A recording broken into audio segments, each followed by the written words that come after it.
सूत जी कहते हैं, रामेश्वर लिंग का महात्म्य सुनने मात्र से मनुष्य सभी पापों से मुक्त हो जाता है। जो मनुष्य एक बार भी भगवान राम द्वारा प्रतिष्ठित यह शिवलिंग को देख लेता है, वह मनुष्य मोक्ष पाकर शिवजी के साथ एकत्व प्राप्त करता है। सतयुग में 10 वर्षों में जो पुण्य किया जाता है, उसी को त्रेता युग के मनुष्य 1 वर्ष में सिद्ध करते हैं। वही द्वापर में 1 मास और कलयुग में 1 दिन में साध्य होता है। परंतु जो मनुष्य भगवान रामेश्वर का दर्शन करते हैं, उनको वही पुण्य करोड़ों गुना होकर मिलता है। रामनाथ क्षेत्र स्वयं स्वर्ग के समान है, क्योंकि उस महालिंग में सब तीर्थ, संपूर्ण देवता, ऋषि मुनि तथा पितर विद्यमान हैं। जो भी मनुष्य महादेव रामनाथ का 1 बार, 2 बार, 3 बार या बार बार स्मरण करता है, वे पाप मुक्त होकर सच्चिदानंदमय अद्वैत रूप सांब शिव को प्राप्त करते हैं। रामेश्वर नामक शिवलिंग भगवान श्री रामचंद्र जी के द्वारा पूजित हुआ है। उसके स्मरण मात्र से यमराज की पीड़ा नहीं प्राप्त होती। जो मनुष्य उस रामेश्वर लिंग की 1 बार भी पूजा करता है, वे साधारण मनुष्य नहीं बल्कि शिव के समान दिव्य होते हैं। उन्हें किसी यज्ञ, दान या तपस्या की आवश्यकता नहीं रहती। काशी, गया या प्रयाग में स्नान करने से जो फल मिलता है, उससे भी श्रेष्ठ फल रामनाथ के दर्शन से मिलता है। जो लोग श्रद्धा से रामेश्वर लिंग की पूजा, प्रणाम और स्मरण करते हैं, वे कभी भी दुख या यम के भय को नहीं देखते। जन्मों के करोड़ों पाप केवल 1 बार दर्शन से ही दूर हो जाते हैं। रामेश्वर लिंग का स्मरण दुख को मिटाने वाला है और इस लोक और परलोक में सुख की प्राप्ति कराने वाला है। जैसे अग्नि स्पर्श से लकड़ी तुरंत जल जाती है, वैसे ही रामेश्वर के दर्शन से सभी पाप भस्म हो जाते हैं। उसके महात्म्य की कथा सुनने में आनंद लेना, शरीर में रोमांच उत्पन्न होना, ये सब पुण्य के लक्षण हैं। केवल रामनाथ की एकनिष्ठ भक्ति से ही मोक्ष और ब्रह्म ज्ञान प्राप्त होता है। वेदांत का अध्ययन भी उसी में सार्थक होता है। ऐसे भक्त भगवान शिव को प्रिय होते हैं। सभी वर्ण और आश्रमों के लोगों के लिए रामेश्वर दर्शन ही मोक्ष का साधन है। जो द्विजजन रामनाथ शिव क्षेत्र में रहते हैं, वे पंचमुखी शिव के समान माने जाते हैं। वे चंद्र चिन्ह से अंकित, नागमालाधारी, वृषध्वजधारी, भस्म से लिप्त और कपालधारी होते हैं। निश्चय ही वे शिवरूप है। जो लोग हर्षपूर्वक रामनाथ शिव क्षेत्र की यात्रा करते हैं, वे प्रत्येक कदम पर अश्वमेघ यज्ञ का फल प्राप्त करते हैं। जो व्यक्ति 1 पत्ता, पुष्प, फल या जल रामनाथ को भक्ति से अर्पित करता है, उसे स्वयं भगवान रामनाथ दिन रात रक्षा करते हैं। करुणामय शिव जो रामनाथ के नाम से प्रसिद्ध है, उनकी आराधना कठिन है, परंतु जो करते हैं वे दुर्लभ पुण्य प्राप्त करते हैं और उनका कल्याण निश्चित होता है।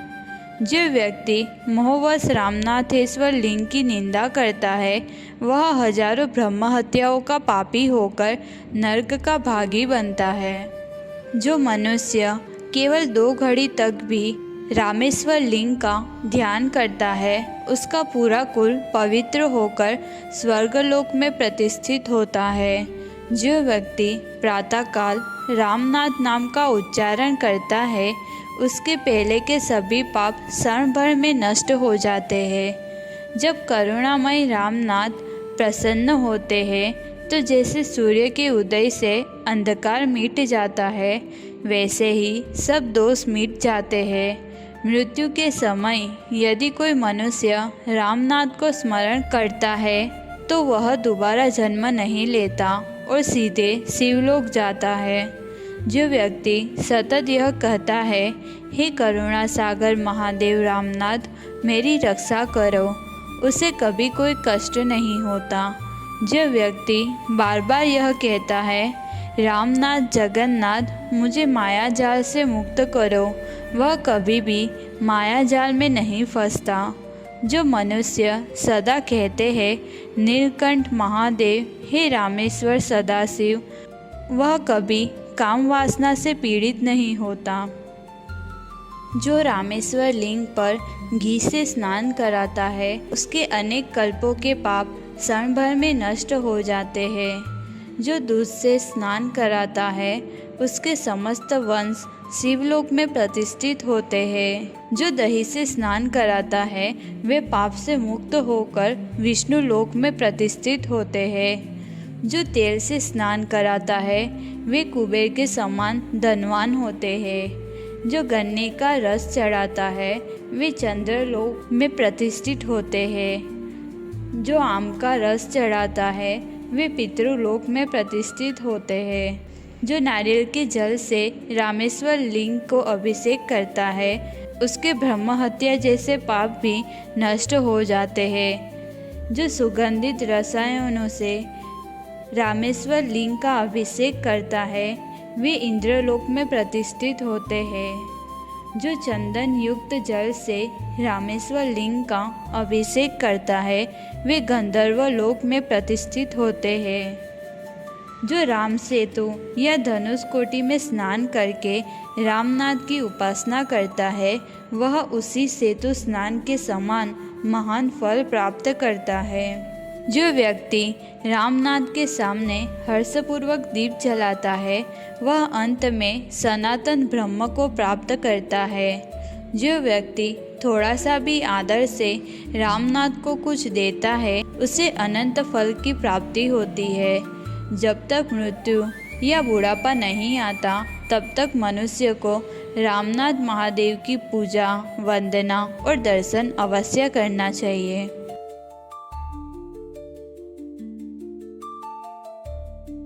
रावण ने श्री राम की पत्नी सीता का हरण कर लिया था। तब श्री राम बलशाली वानरों की सेना सहित महेंद्रगिरी पर्वत पर जाकर समुद्र का दर्शन किया और उसी अपार जल में रघुवर ने सेतु का निर्माण किया। उससे पार होकर उन्होंने राक्षस राज रावण की लंका नगरी में प्रवेश किया। बाद में दोनों पक्षों में भयंकर द्वंद्व युद्ध हुआ। युद्ध में अपने पुत्र और भाई के मारे जाने पर रावण क्रोधित होकर स्वयं रथ पर बैठकर नगर से बाहर निकलता है। उस समय इंद्र के सारथी मातली द्वारा चलाए हुए रथ में श्री राम रणभूमि में उपस्थित हुए। राम ने उस दिव्य रथ पर आरूढ़ होकर ब्रह्मास्त्र के प्रयोग से रावण के सभी मस्तक काट डाले। रावण के मारे जाने पर देवताओं और ऋषियों ने दशरथ नंदन श्री राम को आशीर्वाद दे उनकी जय जयकार की और अत्यंत संतुष्ट होकर भगवान का स्तवन किया। चंद्रमा के समान शोभायुक्त राम पर पुष्प वृष्टि की। उन्होंने विभीषण को लंका का राजा बनाया और पुष्पक विमान पर आरूढ़ हो गंधमादन पर्वत पर आए। गंधमादन पर्वत पर विदेह नंदिनी सीता की अग्नि परीक्षा द्वारा शुद्धि की गई और श्री राम वानरों से घिरे हुए वहाँ स्थित हुए। तदंतर दंडकारण्य में निवास करने वाले मुनि अगस्त्य जी के नेतृत्व में वहाँ आए और श्री राम की स्तुति करने लगे। तदंतर भगवान राम ने उन मुनियों से हाथ जोड़कर कहा, हे मुनिवर गण, मैं आप सभी को भक्ति युक्त चित्त से प्रणाम करता हूँ, क्योंकि मैं ब्रह्म का ही अंश तथा ब्रह्म स्वरूप हूँ, इसलिए मैं सदा ब्राह्मणों का पूजन करता हूँ। अब आप मुझे बताइए, रावण वध से जो पाप मुझे लगा है उसका प्रायश्चित क्या हो सकता है? उससे मुक्ति के लिए मुझे क्या करना चाहिए? क्योंकि ब्राह्मण वध समान पाप से मैं मुक्त नहीं हो पा रहा हूँ। मुनि बोले, हे सत्यव्रती, हे जगन्नाथ, हे जगत रक्षक राम, सभी प्राणियों के कल्याण के लिए एक शुभ कार्य करो। गंधमादन पर्वत की चोटी जो अत्यंत पुण्यदायी और मोक्षदायक है, उस पर आप वहाँ शिवलिंग की प्रतिष्ठा करो, जो संसार के कल्याण और रावण वध उत्पन्न दोषों की शुद्धि के लिए होगा। हे नरेश्वर, उस शिवलिंग की स्थापना से जो पुण्य प्राप्त होगा, वह पुण्य चारों युगों तक भी अन्य किसी साधन से नहीं पाया जा सकता। उसे देखने मात्र से मनुष्य को काशीश्वर के दर्शन से भी अधिक फल मिलेगा। उस लिंग के दर्शन से मिलने वाला पुण्य करोड़ों गुना बढ़कर होगा और वह लिंग युगों तक प्रसिद्ध रहेगा। वह लिंग संसार में रामेश्वर नाम से प्रसिद्ध होगा। अतः हे राम, उस शिवलिंग की स्थापना में कोई संकोच या विलंब मत करो। इस प्रकार मुनि के वचन सुनकर भगवान राम ने उनके आदेश का आदरपूर्वक पालन किया। फिर उन्होंने जगत कल्याण के लिए उस स्थान को चुन लिया और मुहूर्त निश्चित किया।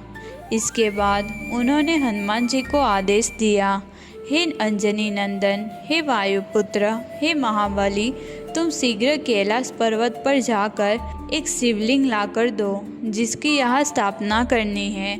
भगवान राम का आदेश पाकर हनुमान जी ने तुरंत प्रणाम किया और बड़ी गति से उड़ चले।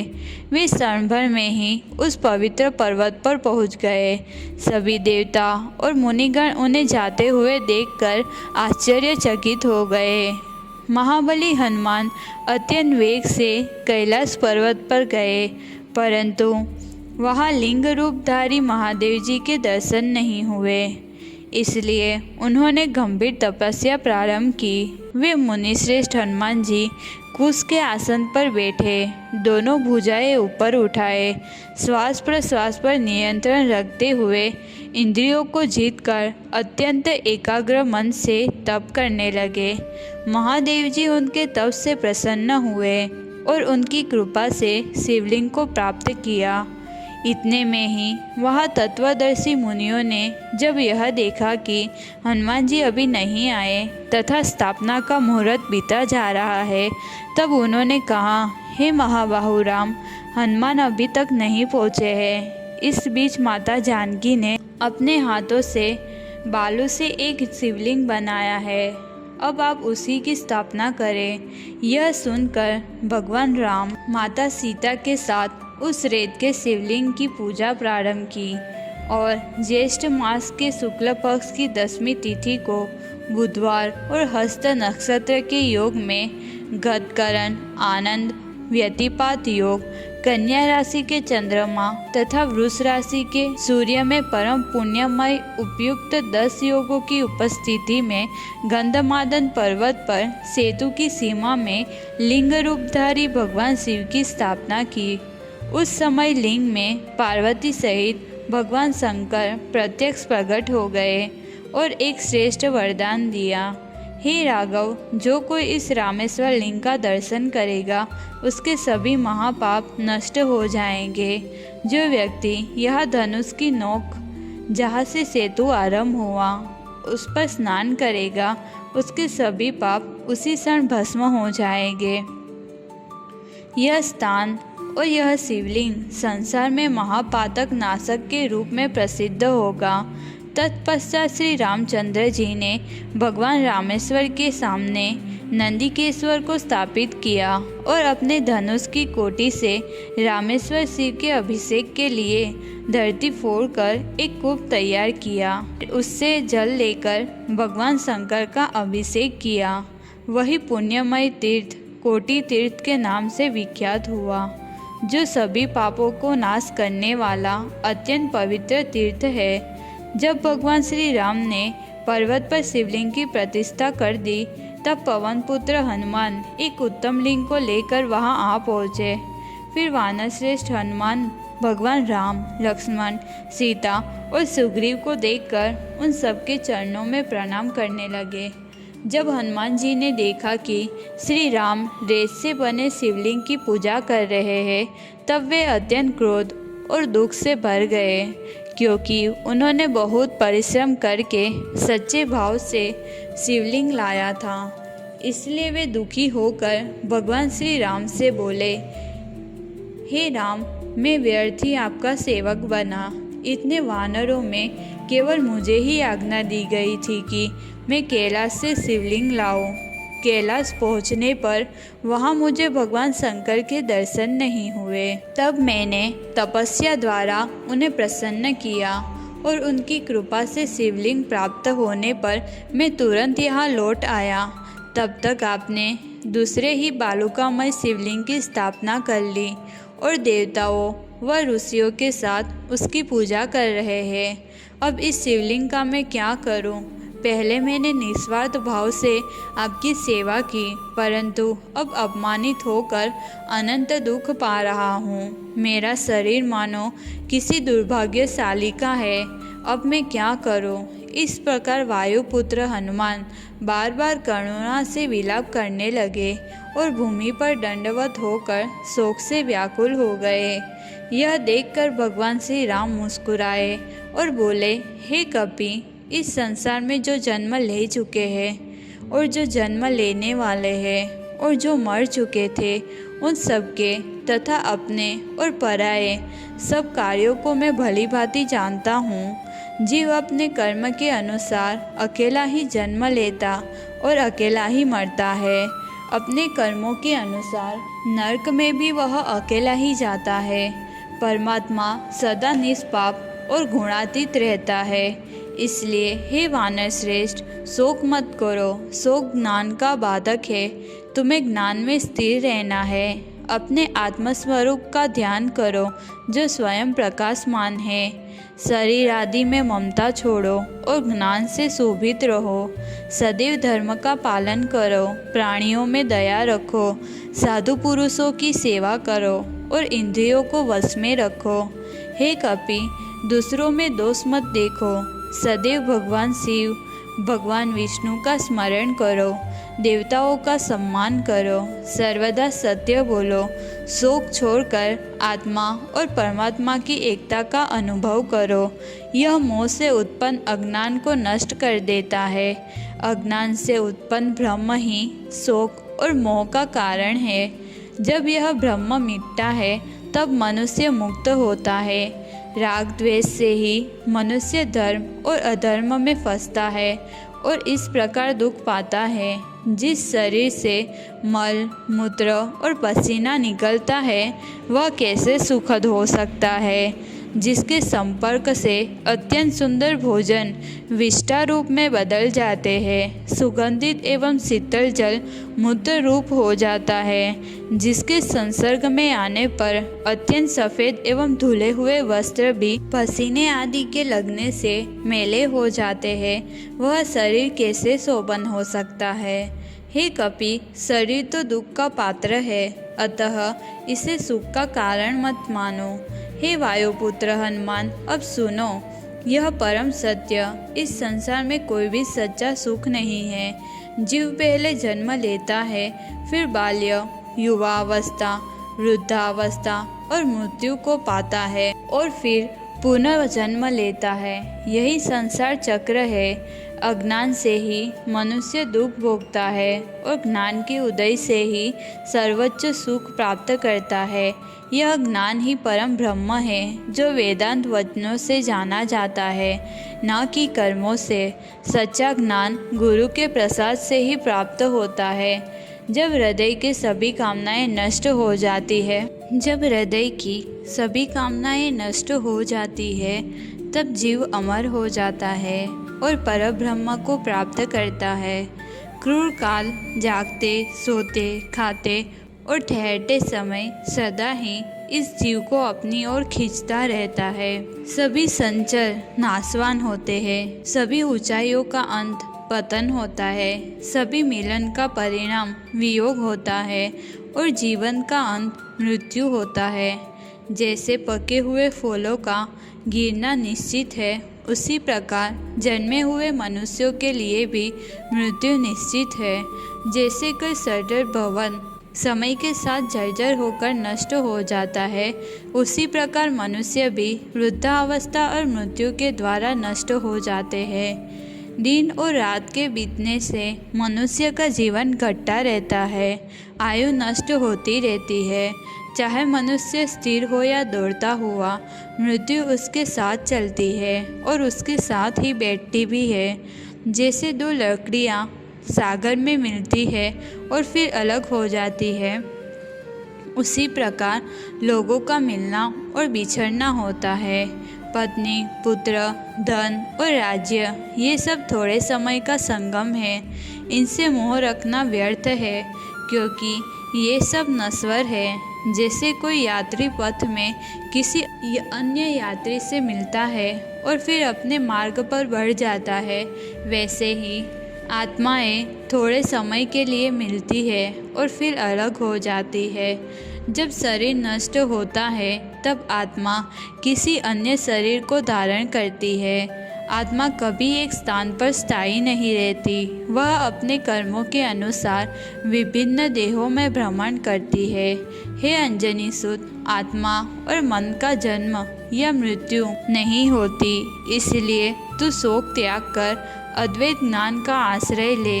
जो कुछ आत्मा द्वारा किया गया है वही आत्मा में ही लीन होता है। अतः ब्रह्म का चिंतन करो जो सदा अखंड और अजर अमर है।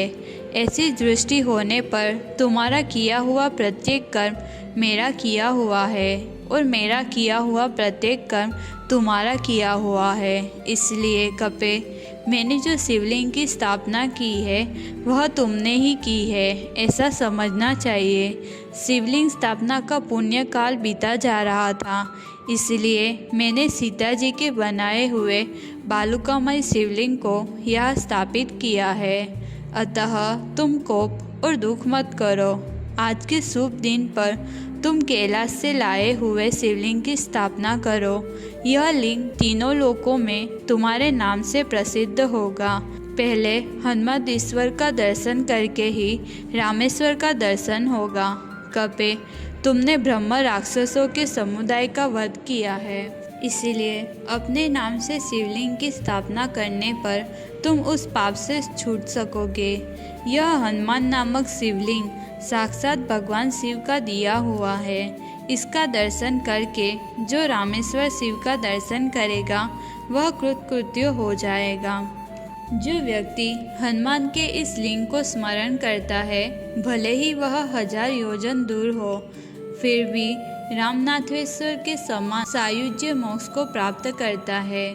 जिसने इन दोनों शिवलिंग का दर्शन किया वह सब यज्ञों और तपों का फल प्राप्त कर लेता है। हनुमान द्वारा स्थापित लिंग और मेरे द्वारा स्थापित लिंग दोनों ही पवित्र है। सीता द्वारा स्थापित लिंग जानकी लिंग और लक्ष्मण द्वारा स्थापित लक्ष्मणेश्वर लिंग है। सुग्रीव ने जो सेतु बनाया था उसका एक लिंग स्थापित किया गया है। अंगद और नील ने भी लिंग प्रतिष्ठित किए और जामवंत ने भी किया।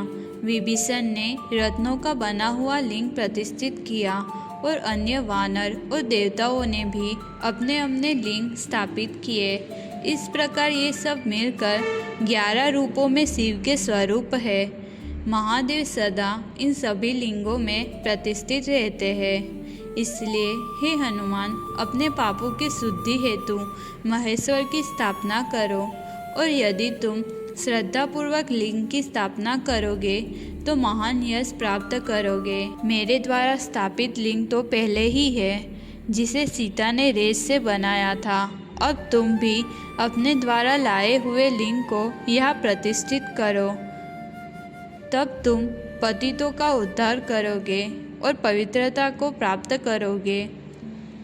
जो पुण्य मुझे प्राप्त हुआ है वह तुम्हें भी प्राप्त होगा।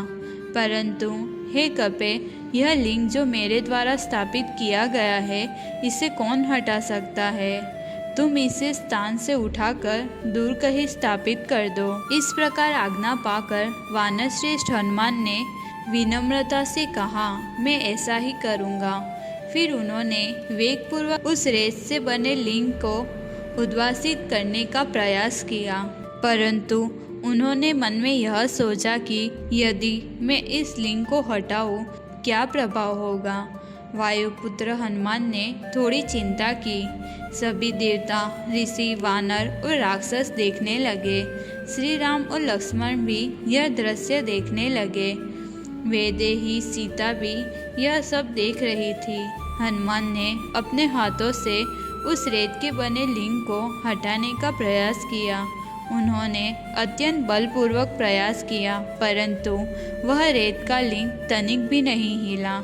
हनुमान ने पूरी शक्ति से अपने दोनों हाथों से उसे उठाने का प्रयत्न किया। उन्होंने अनेक उपायों से कोशिश की, परंतु पवनपुत्र हनुमान उस रेत के लिंग को हिला नहीं सके। तब उन्होंने मन ही मन कहा, यह तो स्वयं भगवान शिव स्वरूप है, इसे कौन हटा सकता है। फिर उन्होंने पूछ से भूमि को छूकर अत्यंत बलपूर्वक खींचा और इतने जोर से दबाव डाला कि सारी पृथ्वी कांप उठी। सातों द्वीप सहित पूरी धरती हिल गई। हनुमान जी लिंग से थोड़ी दूर पर मूर्छित होकर गिर पड़े। उनके मुख से रक्त प्रवाहित होने लगा। वे पृथ्वी पर गिर पड़े। उनका शरीर थककर निष्प्राण हुआ और गिरते समय उनके मुख और नेत्रों से रक्त की धारा प्रवाहित होने लगी और वही एक गहरा गड्ढा बन गया। तब देवता, दानव, मुन सब और हाय हाय का कोलाहल हुआ। श्री राम और लक्ष्मण तुरंत दौड़कर आए। जानकी माता अत्यंत दुखी होकर वहां आई और सभी वानर भी शोक से व्याकुल हो गए। गंधमादन पर्वत पर सभी ऋषि भी विलाप करने लगे। श्री राम और लक्ष्मण ऐसे प्रतीत हो रहे थे मानो चंद्रमा और सूर्य ने अपनी ज्योति खो चुकी हो। सबने हनुमान को भूमि पर गिरा हुआ देखा। उनका शरीर थका हुआ और मुख से रक्त प्रवाहित हो रहा था। सभी वानर रोने लगे और विलाप करने लगे। माता सीता ने करुणा से हनुमान के शरीर को अपने हाथों से स्पर्श किया। तात तात कहते हुए सीता जी ने उन्हें भूमि पर पड़े हुए उठाने का प्रयास किया। श्री राम ने भी हनुमान को गिरा हुआ देखा। उन्होंने अपने दोनों हाथों से हनुमान को उठाकर अपनी गोद में रख लिया और कहा, हे वायुपुत्र, हे महाबली, उठो।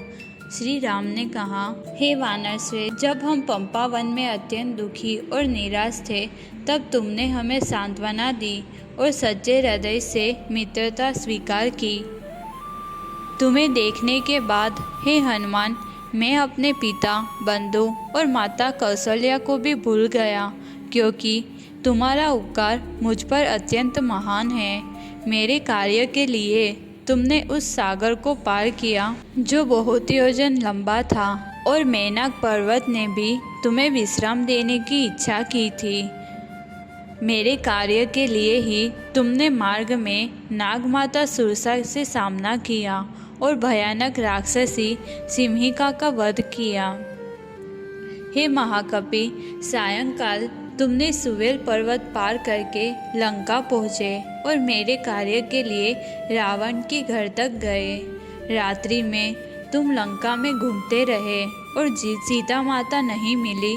तब बाद में तुम अशोक वनिका में पहुँचे। तुमने वैदेही सीता को प्रणाम किया, उन्हें आश्वासन दिया और मेरे लिए उनके हाथ से चूड़ामणि लेकर लौटे। हे महाकपि, तुमने अशोक वनिका के वृक्ष नष्ट किए और फिर कंक नामक राक्षस के सहित हजारों शत्रुओं का संहार किया। तुमने रावण के प्रिय पुत्रों, रथों, योद्धाओं का मेरे कार्य के लिए वध किया। तुमने प्रहस्त के पुत्र जम्बूमाली और मंत्रियों के 7 वीर पुत्रों को भी मार डाला। तुमने 5 सेनापतियों का और रावण के पुत्र अक्षय कुमार का भी रणभूमि में वध किया। तुम्हें इंद्रजीत ने बांधकर रावण के दरबार में ले गया, परंतु वहाँ तुमने उसे तुच्छ समझा और मेरे कार्य के लिए लंका को जला दिया। हे हनुमान, मेरे कार्य के लिए तुमने अनेक कष्ट सहे और अब भी मेरे शोक को दूर करते हो। यदि तुम न होते तो मैं अपने प्राणों को त्याग कर देता। सीता, लक्ष्मण, भरत या शत्रुघ्न से भी कोई प्रयोजन नहीं है। राज्य या धन भी मुझे कुछ नहीं चाहिए। उठो हनुमान, अब पृथ्वी पर क्यों लेटे हो? मेरे लिए कंदमूल और फल लाओ, स्नान हेतु जल लाओ। तुम्ही ने लक्ष्मण की प्राणों की रक्षा की, संजीवनी लाकर उसे जीवित किया था। तुम्हारे सहयोग से ही मैंने रावण और उसके सभी राक्षसों को मारा और मिथिला की पुत्री सीता को पुनः प्राप्त किया। हे हनुमान, अंजनासुत, सीता शोक विनाशक, तुमने कैसे हमें, मुझे, लक्ष्मण और सीता को छोड़ दिया? अभी अयोध्या भी नहीं पहुँचे थे, फिर तुम कहाँ चले गए? ऐसा कहते हुए रघुनंदन श्री राम हनुमान जी के मुख को देखते हुए अश्रुधारा से उन्हें भिगोने लगे। फिर वायुपुत्र हनुमान ने मूर्छा छोड़ी, धीरे धीरे चेतना प्राप्त की और श्री राम के चरणों में सिर झुकाया। उन्होंने देखा कि मनुष्य रूप में प्रकट नारायण सीता और लक्ष्मण के बीच विद्यमान है। श्री राम का मुख करुणा से भरा था। उनके स्पर्श से हनुमान का शरीर पवित्र हो गया। हनुमान जी ने भूमि पर दंडवत प्रणाम कर श्री राम और जानकी माता का स्तवन किया। जब वायुपुत्र ने जगन्नाथ श्री राम की स्तुति की, तब श्री राम ने सीता सहित प्रसन्न होकर हनुमान से कहा। श्री राम बोले, हे श्रेष्ठ वानर, तुमने यह साहस अज्ञानवश किया है। यह लिंग ब्रह्मा, विष्णु या इंद्र किसी से भी हिलाया नहीं जा सकता। यह लिंग मैंने स्थापित किया है और स्थिर और अचल है। अब आगे तुम महादेव के प्रति कोई क्रोध या मोह मत करना। जहाँ तुम गिरे थे वही तुम्हारा पवित्र कुंड प्रसिद्ध होगा। जो वहाँ स्नान करेगा उसके महापाप नष्ट हो जाएंगे और उसे पवित्रता प्राप्त होगी। महादेव की जटाओं से गौतमी नदी उत्पन्न हुई और उसके स्नान से 1000 अश्वमेघ यज्ञों का फल मिलेगा। जहाँ यह हनुमत कुंड स्थित है, वहाँ स्नान करने से गंगा, यमुना और सरस्वती के स्नान से भी सहस्त्र गुना अधिक पुण्य प्राप्त होगा। जो मनुष्य हनुमान कुंड के तट पर स्नान करेगा, वह दुर्लभ मानव जन्म का परम फल पाएगा। जो वहाँ श्रद्धा से श्राद्ध करेगा, उसके पितर स्वर्ग को प्राप्त होकर आनंद पाएंगे। श्री राम के यह वचन सुनकर वायुपुत्र प्रसन्न हुए। उन्होंने रामनाथेश्वर लिंग के उत्तर में अपने द्वारा लाए हुए लिंग का श्री राम की आज्ञा से हर्षपूर्वक स्थापित किया। फिर उन्होंने उसके समीप देवी गौरी की मूर्ति भी स्थापित की और सभी वानरों तथा देवों ने पूजा अर्चना की।